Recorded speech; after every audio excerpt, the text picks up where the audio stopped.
Surat court પરિસરમાં આજે વકીલોની દલીલોના બદલે ચૂંટણીના સ્લોગન અને જીતવા માટેના દાવપેચ જોવા મળ્યા હતા।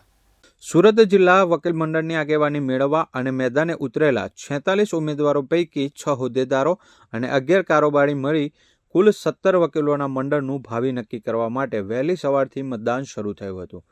કોર્ટના પરિસરમાં ઉમેદવારો હાથમાં પેમ્પલેટ લઈને વકીલ મતદારોને રીઝવવા માટે ઈડી ચોટીનું જોર લગાવતા નજરે પડ્યા હતા। આ વર્ષની ચૂંટણીમાં સૌથી મહત્વનો એજન્ડા નવી કોર્ટ બિલ્ડિંગના નિર્માણનો છે। વકીલોમાં આ પ્રશ્ન ચર્ચાનો વિષય છે કે આગામી સમયમાં નવી કોર્ટ બિલ્ડિંગ ક્યાં આકાર લેશે અને તેમાં વકીલો માટે બેઠક વ્યવસ્થા કેવી હશે। આ સાથે જ સુરતમાં હાઈકોર્ટની એક બેન્ચ બને તેવી વર્ષો જૂની માંગ પણ આ વખતે ચૂંટણી પ્રચારમાં મુખ્ય મુદ્દો રહી છે।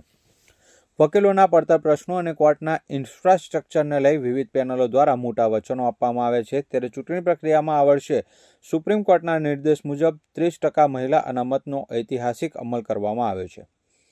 વકીલ મંડળના ઇતિહાસમાં પ્રથમવાર ખજાનચીનું પદ મહિલા વકીલને આપવાનો નિર્ણય લેવાયો છે।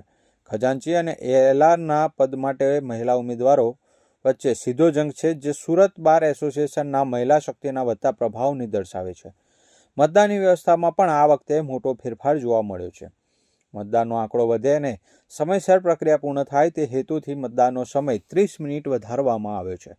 વહેલી સવારે 8:30 વાગ્યાથી શરૂ થયેલું મતદાન સાંજે 4 વાગે પૂર્ણ થશે, ત્યારે વકીલોની ભીડને ધ્યાનમાં રાખીને સુરક્ષા વ્યવસ્થા પણ ચુસ્ત કરવામાં આવી છે, જેથી કોઈ અનિચ્છનીય બનાવ ન બને। આંકડાકીય દ્રષ્ટિએ જોઈએ તો આ વર્ષે મતદારોની સંખ્યામાં ધરખમ વધારો થયો છે।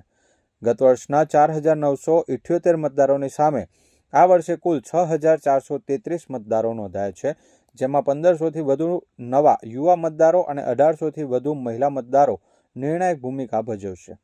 મતદારોની આટલી મોટી સંખ્યાને કારણે પરિણામો પણ ચોંકાવનારા આવી શકે છે તેવી ચર્ચા વકીલ આલમમાં ચાલી રહી છે।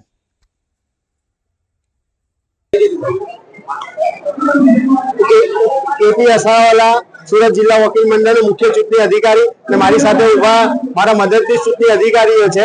આજરોજ તારીખ 19/12/2025 ના રોજ સુરત જિલ્લા વકીલ મંડળની ઇલેક્શનની કાર્યવાહી સવારે 8:30 વાગ્યાથી શરૂ થઈ છે।